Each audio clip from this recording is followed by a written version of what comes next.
चलिए अब इसकी शुरुआत करते हैं। लखनऊ में चल रहे 3 दिवसीय अखिल भारतीय पीठासीन अधिकारी सम्मेलन का आज समापन हो गया है। तस्वीरें आप देख सकते हैं। ये कार्यक्रम लखनऊ के विधान भवन में आयोजित किया गया। सम्मेलन में 28 राज्यों, 3 केंद्र शासित प्रदेशों की विधानसभाओं और 6 विधान परिषदों के पीठासीन अधिकारियों ने इसमें हिस्सा लिया।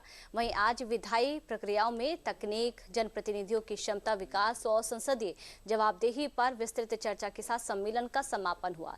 इस समापन सत्र के लोकसभा अध्यक्ष ओम बिरला, मुख्यमंत्री योगी आदित्यनाथ और यूपी विधानसभा अध्यक्ष सतीश महाना ने संबोधित किया।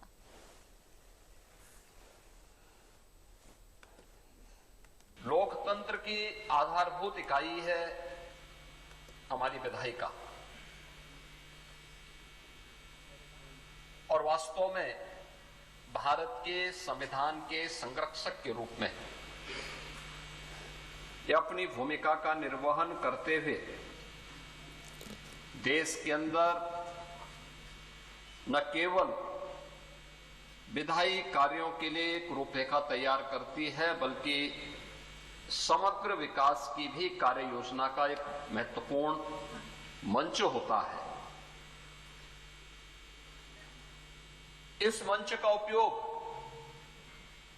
कैसे होना है, कैसे करना है और उसके लक्ष्य क्या है, इस संविधान के 3 शब्द भारत के लोकतंत्र की आत्मा के रूप में काम करते हैं। न्याय, समता और बंधुता। हमारे पास दुनिया की सबसे बड़ी लोकतांत्रिक संस्था के रूप में भारत की संसद है। उसके प्रति श्रद्धा और सम्मान का भाव हर भारतवासी का दायित्व बनता है। दूसरा, भारत जिसके बारे में आदरणीय प्रधानमंत्री जी बार बार कहते हैं कि भारत दुनिया के लोकतंत्र की जननी भी है।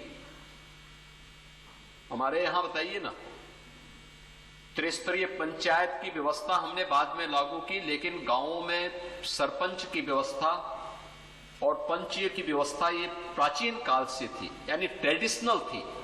हम लोगों ने इसको अपने जीवन का हिस्सा बनाया था। यानी हम लोग उन चीजों को लेकर के जिसके बारे में राष्ट्रपिता महात्मा गांधी कहते हैं, ग्राम स्वराज की परिकल्पना को साकार अगर किसी ने किया था, हमारे गांवों ने किया था। इस 86 वर्ष के अंदर इस पीठासीन अधिकारी सम्मेलन के माध्यम से इन लोकतांत्रिक संस्थाओं को जनता के आशाओं, आकांक्षाओं की संस्था बनाने के लिए यहां पर जो विचार, जो संवाद, चर्चा होती है, उससे परिणाम निकले और किस तरीके से इस लोकतांत्रिक संस्थाओं के नए इनोवेशन से ये संस्थाएं जनता के नजदीक पहुंचे। आज भी हमने कुछ संकल्प लिए हैं कि हमारी विधायी संस्थाएं आने वाले समय के अंदर अपनी अपनी लोकतांत्रिक संस्थाओं के अंदर विकसित भारत के संकल्पों को लेकर अपने राज्य को विकसित राज्य बनाना, उसके लिए चर्चा और संवाद हो, सभी मान्य सदस्यों के सकारात्मक विचार, दृष्टिकोण आए, विकास के लिए, बुनियादी ढांचे के लिए